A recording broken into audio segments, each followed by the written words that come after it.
C'est toujours un dialogue de sourds. La direction ne veut pas entendre nos revendications, ne veut pas entendre le mal-être dans les magasins. Cette mobilisation, elle est là parce qu'en magasin, on est de plus en plus essoufflé.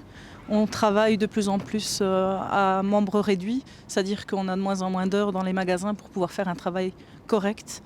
C'est le résultat de plusieurs mois en fait, où on essaye de négocier avec la direction. On essaie de négocier le bien-être au travail, de négocier l'ergonomie, de négocier des points qui ne devraient même pas être négociés, qui devraient être des choses naturelles, qui devraient arriver naturellement.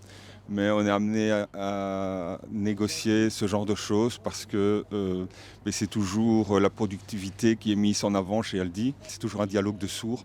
La direction ne veut pas entendre nos revendications, ne veut pas entendre le mal-être dans les magasins. Ça fait maintenant plus de 3 ans qu'on n'arrive plus à négocier. On a des réunions de concertation où nous n'avons rien à dire en tant que partenaires sociaux. On doit juste écouter la direction, nous expliquer leurs problèmes et les résultats, présenter leurs résultats.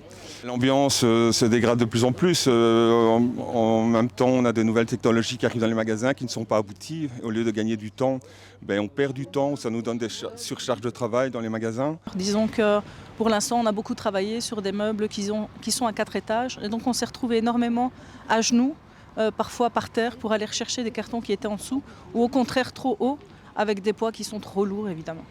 Mais les conséquences sont beaucoup musculo-squelettiques, c'est-à-dire qu'on s'abîme le dos, on s'abîme les genoux, on s'abîme la santé pour donner un travail qu'on pourrait donner plus facilement avec des meubles adaptés. J'aimerais bien qu'ils se mettent un petit peu à notre place au fait et qu'ils comprennent qu'on veut travailler, on veut donner un travail de qualité, mais pour ça il faut qu'ils nous donnent les moyens de le faire.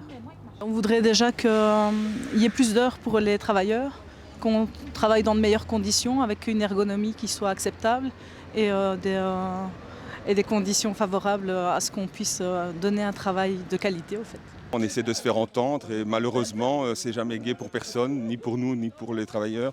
Mais on doit, à un moment donné, forcer la discussion, forcer, on doit être entendu. Et je pense que la date n'est pas arrivée par hasard. On est la veille du plus gros week-end dans le secteur du commerce. Et j'espère qu'on sera entendu et qu'ils nous prendront au sérieux maintenant. Ou sinon, on est prêt à aller plus loin.